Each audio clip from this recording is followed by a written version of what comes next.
Hello everyone students, मैं हूं शिव शंकर शर्मा और आप देख रहे हैं अपना YouTube channel massive medical education, जिस पर हम आपको अवेलेबल करवाते हैं पैरामेडिकल की से रिलेटेड क्लासेस।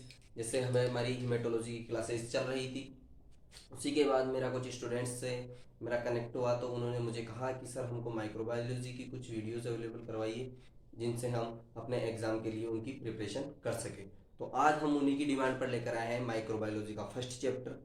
हम क्या पढ़ेंगे आज? आज हम पढ़ने वाले हैं माइक्रोबायोलॉजी का फर्स्ट माइक्रोबायोलॉजी माइक्रोबायोलॉजी का फर्स्ट चैप्टर। आज हम इस फर्स्ट चैप्टर में पढ़ने वाले हैं माइक्रोबायोलॉजी के कुछ इंपॉर्टेंट, जो मैं आपको एक तरीके से लिखा देता हूँ कि आज हम इसमें क्या क्या पढ़ने वाले हैं। हम पढ़ने वाले हैं माइक्रोबायोलॉजी का इंट्रो, और नेक्स्ट उसके बाद में हम माइक्रोबायोलॉजी की पढ़ेंगे हिस्ट्री।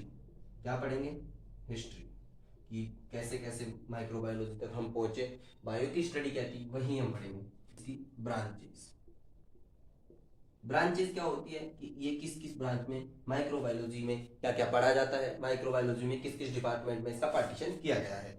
इसके बाद में हम देखेंगे इसके यूजेस कि माइक्रोबायोलॉजी कहाँ कहाँ यूज होने वाली है। ये उन स्टूडेंट्स के लिए बहुत ही यूजफुल क्लास होगी जो अभी शुरू के तरीके से एकदम प्रिपेयर तरीके से माइक्रोबायोलॉजी स्टार्ट करने वाले हैं। इसमें हम बहुत फर्स्ट लेवल से आपको इसमें माइक्रोबायोलॉजी के बारे में पढ़ाने वाला हूँ। इसके बाद में हम माइक्रोबायोलॉजी फर्स्ट हम इसी वर्ड को समझ लेते हैं, और इसी वर्ड में माइक्रोबायोलॉजी का पूरा मीन्स छुपा हुआ है। इस वर्ड में पूरा माइक्रोबायोलॉजी का मीन्स छुपा हुआ है। फर्स्ट ऑफ ऑल हम इसी वर्ड को पढ़ेंगे। इस वर्ड को हम 3 पार्ट में डिवाइड कर लेते हैं। 3 parts of divide this word, micro, bio and logy. We divided this word in 3 partition. हमने 3 पार्ट में इसको डिवाइड किया। 3 पार्ट में डिवाइड करने के बाद क्या क्या वर्ड मिले हमें? Micro, bio and logy. Micro means क्या होता है? माइक्रो और मैक्रो आपने पहले भी पढ़े होंगे, लेकिन मैं आपको बता दूं कि माइक्रो का मीन्स होता है स्मॉल। क्या होता है माइक्रो का मीन्स? स्मॉल। माइक्रो का मीन्स कितना है? स्मॉल। स्मॉल यानी छोटे। बायो का मीन्स होता है लिविंग। बायो का मीन्स क्या होता है? लिविंग, जो जीवित होते हैं, जिनमें जान होती है। लिविंग कौन से होते हैं? जो जीवित होते हैं, जिनमें जान होती है। एग्जाम्पल, फॉर एग्जाम्पल, जैसे इंसान हो गए और जानवर हो गए, और जैसे छोटे छोटे जीव होते हैं स्मॉल। अब इंसान और जानवर तो छोटे जीव है नहीं, तो माइक्रो के अंदर इंसान और जानवर की तो स्टडी की जाएगी नहीं। इसके अंदर की जाएगी स्मॉल जीव की, जैसे हमारे छोटे छोटे कीड़े मकोड़े हैं, और उनकी स्टडी की जाती है जिन्हें हम नेक्ड आई से नहीं देख सकते। तो बायो का मीन्स क्या होता है? लिविंग, लेकिन वो लिविंग होते हैं, जीवित होते हैं। और लॉजी का मीन्स होता है study, means small living organism की स्टडी क्या कहलाती है? Bio, microbiology. अब हम आते हैं इसके इंट्रो पर, इसकी डेफिनेशन देख लेते हैं। डेफिनेशन क्या होगी? डेफिनेशन होगी it is the branch of it is the branch of science. ये साइंस की ब्रांच है इन विच, जिसके अंदर क्या? इन विच स्टडी, किसकी स्टडी की जाती है? Study of small living organism. किसकी?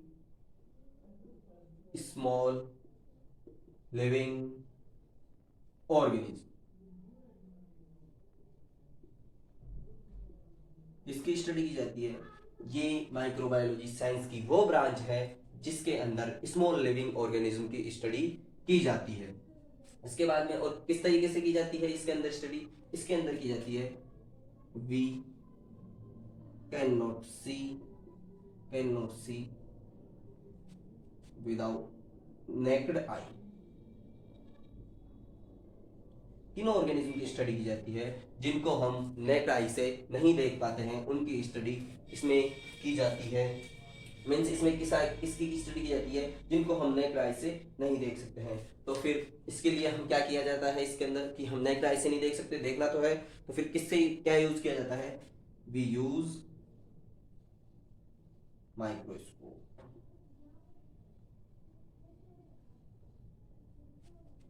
माइक्रोस्कोप किसका यूज किया जाता है? माइक्रोस्कोप का यूज किया जाता है। साइंस की वो ब्रांच जिसके अंदर हम स्मॉल लिविंग ऑर्गेनिज्म की स्टडी करते हैं, उनको क्या कहते हैं, माइक्रोबायोलॉजी कहते हैं। और इसके अंदर हम इनको हम नेक्ड आई से नहीं देख पाते हैं, इसलिए हम क्या करते हैं, माइक्रोस्कोप का यूज करते हैं। और इसकी एक और डेफिनेशन होती है कि जो ऑर्गेनिज्म 1 माइक्रोन से भी छोटे होते हैं, कितने से छोटे होते हैं, 1 माइक्रोन, विच इज, ये क्या होते हैं, which is less than 1 micron diameter, जिनका डायमीटर होता है वो 1 माइक्रोन से भी छोटा होता है। यानी कि स्मॉल ब्रांचेज ऑफ वो ब्रांच साइंस की जिसके अंदर स्मॉल लिविंग ऑर्गेनिज्म की स्टडी की जाती है वो माइक्रोबायोलॉजी कहलाती है। इनको हम नंगिया नेक्ड आई से नहीं देख पाते हैं, और इसके लिए हम किसका यूज करते हैं, हम यूज करते हैं माइक्रोस्कोप का। नेक्स्ट है which is less than 1 micron diameter. इनका ये डायमीटर है, इसको बोलते हैं माइक्रोन। इनकी जो लेस देन होती है, साइज लेस देन 1 माइक्रोन इनका डायमीटर होता है। आप इसका स्क्रीनशॉट ले लीजिए। तो इसके बाद में हम देखते हैं इसकी हिस्ट्री के बारे में। हिस्ट्री के बारे में सबसे पहले हम, ओके फ्रेंड्स, अब मैं इसको थोड़ा बहुत इरेज कर देता हूँ। ओके, अब हम देखेंगे इसके हिस्ट्री के बारे में। सबसे पहले हम देखेंगे हिस्ट्री में सबसे पहले हम देखते हैं कि माइक्रोबायोलॉजी थी वो, उससे पहले हम हिस्ट्री देख लेते हैं बायोलॉजी। एक साइंटिस्ट हुए थे जिनको कहते हैं एरिस्टोटल, ARISTOTLE, क्या बोलते हैं, एरिस्टोटल। ये क्या हुए थे, इन्होंने कहा कि फादर ऑफ, कि कुछ ऑर्गेनिज्म होते हैं नॉन लिविंग और लिविंग। जो भी ऑर्गेनिज्म होते हैं वो ऑर्गेनिज्म होते हैं, लिविंग या नॉन लिविंग, 2 पार्ट में इनको डिवाइड किया, इसलिए इनको क्या कहते हैं, father of biology, father of biology. आप टेंशन ना लीजिए, हमें माइक्रोबायोलॉजी के ज्ञान से पहले ज्ञान होना चाहिए कि बायोलॉजी एक ब्रांच होती है और बायोलॉजी की एक ब्रांच है माइक्रोबायोलॉजी, इसलिए हमें बायोलॉजी का भी पता होना चाहिए। इसलिए फादर ऑफ बायोलॉजी, इन्होंने कहा कि लिविंग और 2 ऑर्गेनिज्म होते हैं, कौन से, एक होते हैं लिविंग और सेकंड होते हैं नॉन लिविंग। कौन कौन से होते हैं, नॉन लिविंग। एक होते हैं लिविंग ऑर्गेनिज्म, एक होते हैं नॉन लिविंग ऑर्गेनिज्म। और इनमें से क्या होता है, कुछ को हम देख पाते हैं, कुछ को हम नहीं देख पाते। We cannot see everyone.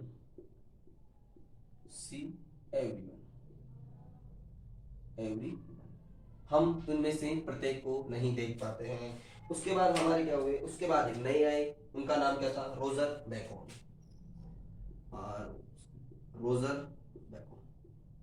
इसके बाद में एक नए साइंटिस्ट आए एरिस्टोटल के बाद में। एरिस्टोटल हमें कह गए कि दुनिया में ऑर्गेनिज्म होते हैं, इस अर्थ पर ऑर्गेनिज्म होते हैं, लिविंग और नॉन लिविंग होते हैं, और वो क्या करते हैं, उनमें से हम कुछ को देख पाते हैं, कुछ को नहीं देख पाते हैं। तो उनको क्या कहा, फादर ऑफ एरिस्टोटल। उन्होंने फर्स्ट ऑफ ऑल इन्होंने ही हमें बताया था कि बायोलॉजी क्या होती है। इसके बाद में एक और साइंटिस्ट आए, उनको क्या कहते हैं, रोजर बेकन। क्या कहते हैं, रोजर बेकन। ये 13वीं सेंचुरी में हमसे मिले, मीन्स इनका जन्म कब हुआ, 13वीं सेंचुरी के होने के बाद इन्होंने क्या बताया, इन्होंने बताया कि लोग बीमार होते हैं। आज हमें पता है कि हम बीमार हो गए हैं, लेकिन पहले लोगों को ये नहीं पता था।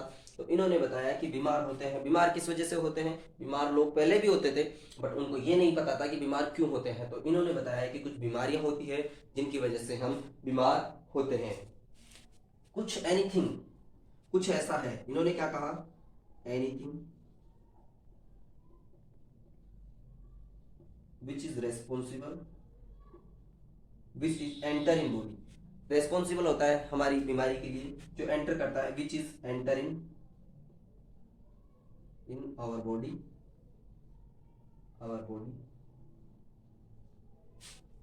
क्या होता है, ये हमारी बॉडी के अंदर जाता है और एंड सिक अस। क्या होता है, anything which is enter in our body sick us. Anything कुछ होता है जो हमारी बॉडी के अंदर जाता है और क्या कर देता है, हमें बीमार कर देता है। ये किसने बताया, रोजर बेकन ने बताया। अब इसका स्क्रीनशॉट ले लीजिए, हम आगे देखते हैं।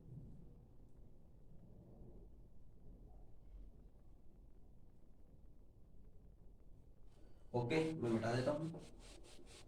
तो इसके बाद में हमारे एक और आते हैं, उनका नाम है फ्रैंक कैस्टोरियस। क्या नाम है, फ्रैंक कैस्टोरियस। एक दो बार में मेरे साथ इस नाम को आप रिपीट कीजिए, फ्रैंक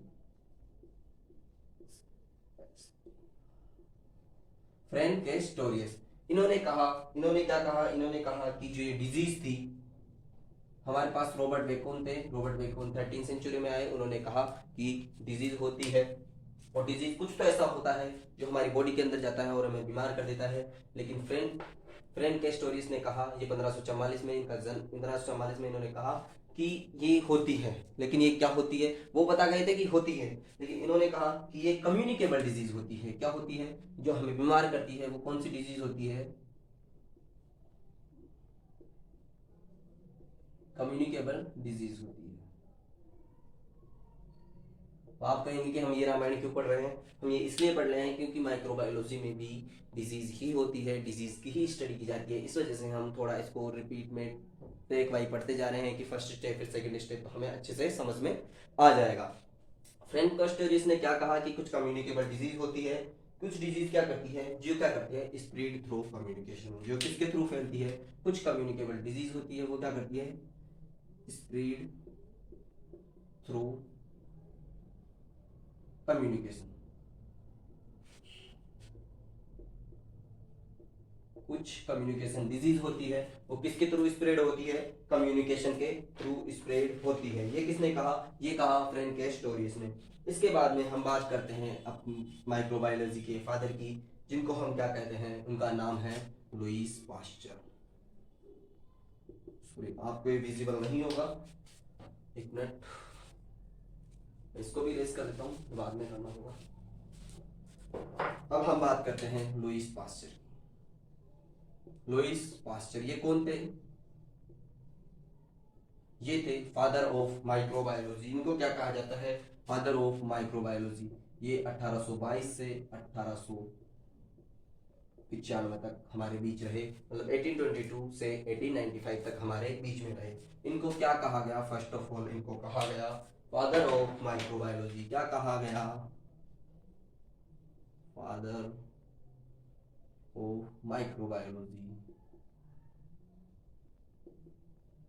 अब ये तो आपको भी पता है कि अगर किसी को फादर ऑफ माइक्रोबायोलॉजी कहा गया है तो कुछ इंपॉर्टेंट ही होगा, कुछ अलग ही इन्होंने किया होगा, कुछ अहम योगदान दिया होगा, इसीलिए इनको फादर ऑफ माइक्रोबायोलॉजी कहा जाता है। तो आइए हम इनकी बात करते हैं, इन्होंने क्या क्या कहा और किस किस लैंग्वेज में कहा। इन्होंने क्या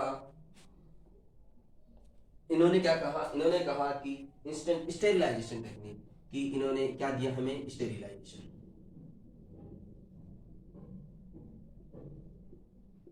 इन्होंने स्टेरिलाइजेशन टेक्निक्स दी हमें, विजिबल नहीं हो रहा है, सॉरी फॉर टेक्निक्स। इन्होंने क्या कहा, इन्होंने हमें स्टेरिलाइजेशन टेक्निक्स दी। इन्होंने कहा कि हर चीज को स्टेरिलाइजेशन किया जाना चाहिए, मतलब कि हम जब यूज लेते हैं किसी को भी मेडिकल फील्ड में या अदर फील्ड में, तो उनको हमें यूज लेने से पहले और यूज लेने के बाद दोनों टाइम हमें उसको स्टेरिलाइजेशन करना चाहिए। स्टेरिलाइजेशन एक अच्छा टॉपिक है माइक्रोबायोलॉजी में, हम इसकी क्लासेस बाद में लेंगे। मैं आपको बता देता हूँ कि स्टेरिलाइजेशन यानी होता है क्लीनिंग। क्लीनिंग किसकी, माइक्रोब्स की, यानी स्मॉल ऑर्गेनिज्म की क्लीनिंग। और इन्होंने सेकंड क्या कहा, इन्होंने क्या दिया, पास्चुरेशन ऑफ मिल्क। पास्चुरेशन ऑफ मिल्क, इन्होंने मिल्क के पास्चुरेशन के बारे में हमें बताया। अब मिल्क के पास्चुरेशन क्या होता है, मिल्क का पास्चुरेशन होता है कि 62.8 डिग्री सेल्सियस पर, कितने डिग्री सेल्सियस पर, 62.8 डिग्री सेल्सियस पर 32 मिनट तक, क्या करें, 32 मिनट, 30 मिनट तक, ओके, या 32 या 30 मिनट तक बॉईल करना है। किसको करना है, बॉईल मिल्क। देन क्या होगा, then kill all microorganism, all, then kill all bacteria, all bacteria. इन्होंने हमें कहा कि मिल्क के पास्चुरेशन का पास्चुरेशन इन्होंने दिया, और इन्होंने हमें क्या कहा, इन्होंने हमें कहा कि 62.8 डिग्री सेल्सियस पर 30 मिनट तक मिल्क को बॉईल करने पर क्या होता है, किल हो जाते हैं सारे बैक्टीरिया, किल हो जाते हैं।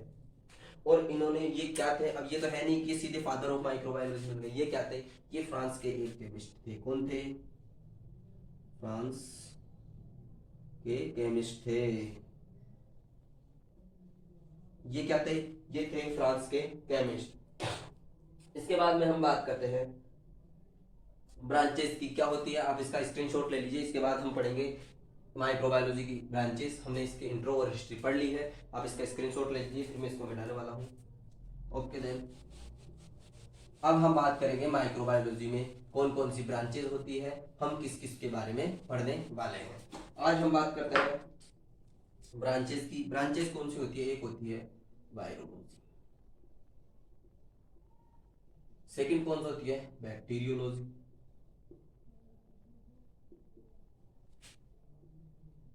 इनके बारे में आपको डिस्क्रिप्शन से बताता हूँ। पहले हम ब्रांचेस लिख देते हैं। पहले होती है वायरोलॉजी, सेकंड होती है बैक्टीरियोलॉजी, थर्ड होती है प्रोटिस्टोलॉजी। क्या होती है? प्रोटिस्टोलॉजी। जो फोर्थ ब्रांच होती है इसकी होती है माइकोलॉजी। कौन सी होती है? माइकोलॉजी। ओके, इसके बाद फिफ्थ ब्रांच होती है वो होती है पैरासाइटोलॉजी। कौन सी? पैरासाइटोलॉजी। अब हम पढ़ते हैं इसके अंदर हम किन किन की बात करते हैं। हम बात करते हैं वायरोलॉजी। इस अगर वर्ड को टू पार्ट में डिवाइड किया जाए, यानी कि वायरस एंड लॉजी। लॉजी का मीन्स हम पहले भी पढ़ चुके हैं। लॉजी का मीन्स होता है स्टडी, और वायरस होता है, वायरस की स्टडी को क्या कहा जाता है? वायरस की स्टडी को क्या कहा जाता है? वायरोलॉजी। यानी कि जिस ब्रांच में माइक्रोबायोलॉजी की जिस ब्रांच में हम वायरस की स्टडी करते हैं, वायरस के बारे में पढ़ते हैं, उसी को हम क्या कहते हैं? वायरोलॉजी। सेकंड है बैक्टीरियोलॉजी। बैक्टीरिया के भी वर्ड के टू पार्ट किए जाए, बैक्टीरिया प्लस लॉजी। इसका भी मीन्स साफ है कि जिस ब्रांच के अंदर माइक्रोबायोलॉजी की जिस ब्रांच के अंदर बैक्टीरिया की स्टडी की जाए उसको क्या कहते हैं? बैक्टीरियोलॉजी। यानी कि आप इसको इस तरीके से लिख भी सकते हैं, it is a branch of science in which study of bacteria. यानी कि जिस साइंस की जिस ब्रांच के अंदर बैक्टीरिया की स्टडी की जाती है उसको क्या कहते हैं? बैक्टीरियोलॉजी। थर्ड है प्रोटिस्टोलॉजी। प्रोटिस्टो को ये भी टू वर्ड से मिलकर बना है। कौन कौन से? Protista plus logy.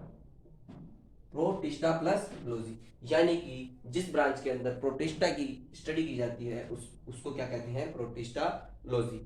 इनके अंदर हम क्या क्या पढ़ने वाले हैं वो हम बाद में देखते हैं, पहले हम माइक्रोबायोलॉजी से ब्रांचेस देख लेते हैं। इसके बाद में माइकोलॉजी। माइकोलॉजी, माइकोलॉजी भी दो वर्ड से मिलकर बना है। माइको किस किस वर्ड से बना है? Micro plus logy. माइको यानी क्या होता है? माइको यानी होता है फंगस,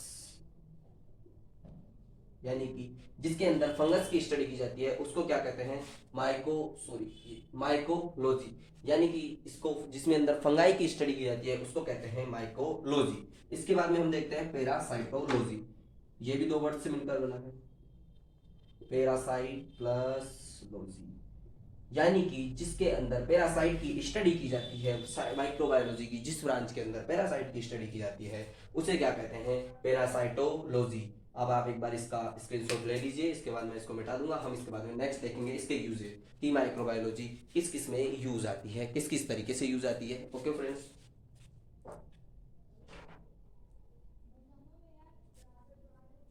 मैं इसको मिटा देता हूँ। अब हम देखेंगे कि माइक्रोबायोलॉजी किस किस फील्ड में यूज आती है।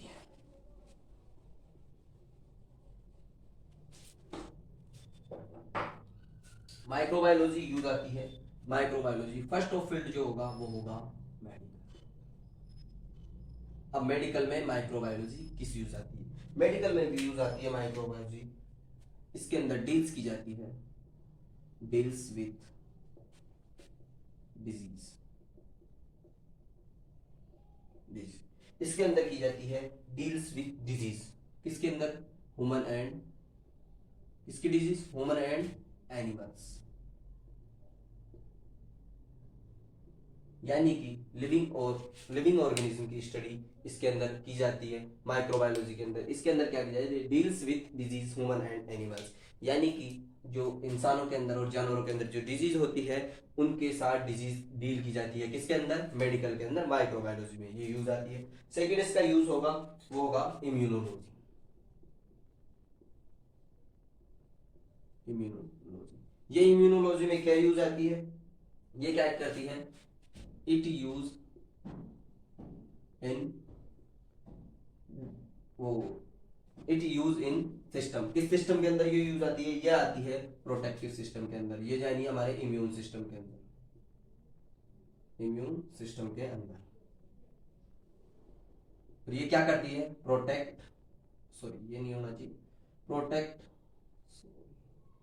PROTEC, प्रोटेक्ट दैम, ये क्या करती है, हमें प्रोटेक्ट करती है, किससे प्रोटेक्ट करती है, हमारी जो जो हमारी बॉडी को नुकसान पहुंचाते हैं उनसे हमें प्रोटेक्ट करती है इम्यूनोलॉजी के अंदर। जो थर्ड है इसके अंदर ये काम आती है एग्रीकल्चर के अंदर, किसके अंदर, एग्रीकल्चर के अंदर। एग्रीकल्चर के अंदर ये क्या काम आती है,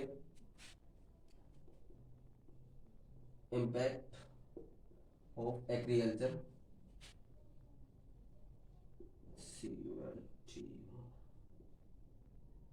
एग्रीकल्चरल ऑर्गेनिज्म। माइक्रोबायोलॉजी एग्रीकल्चर में किस तरीके से काम आती है, माइक्रोबायोलॉजी एग्रीकल्चर में काम आती है जो हमारी जमीन के अंदर छोटे छोटे माइक्रो ऑर्गेनिज्म होते हैं, उन ऑर्गेनिज्म की स्टडीज के लिए या फिर उनकी जो अदर स्टडीज होती है, रिसर्च होती है, उनके लिए ये एग्रीकल्चर में भी यूज होती है। जो थर्ड इसका यूज है वो इंडस्ट्रियल माइक्रोबायोलॉजी, ये इंडस्ट्रीज में यूज होती है, इंडस्ट्रीज में यूज होती है। इंडस्ट्रीज में यूज क्या होती है, ये माइक्रो, और इंडस्ट्रीज में भी माइक्रो ऑर्गेनिज्म के लिए ही यूज होती है। जैसे ये एंटीसेप्टिक के रूप में यूज होती है, किस रूप में, यूज इन एंटीसेप्टिक, ये यूज होती है एंटीसेप्टिक के रूप में, किसके अंदर, इंडस्ट्रीज में, जैसे हमारी पीकल इंडस्ट्रीज हो गई, पीकल इंडस्ट्रीज हो गई हमारी, जो होती है हमारे पास अदर इंडस्ट्रीज होती है, जो वैक्सीन्स होती है, विटामिन्स होती है, या फिर इसके अलावा जो स्टेरॉइड्स बनते हैं और एल्कोहल्स बनते हैं, स्टेरॉइड्स सॉरी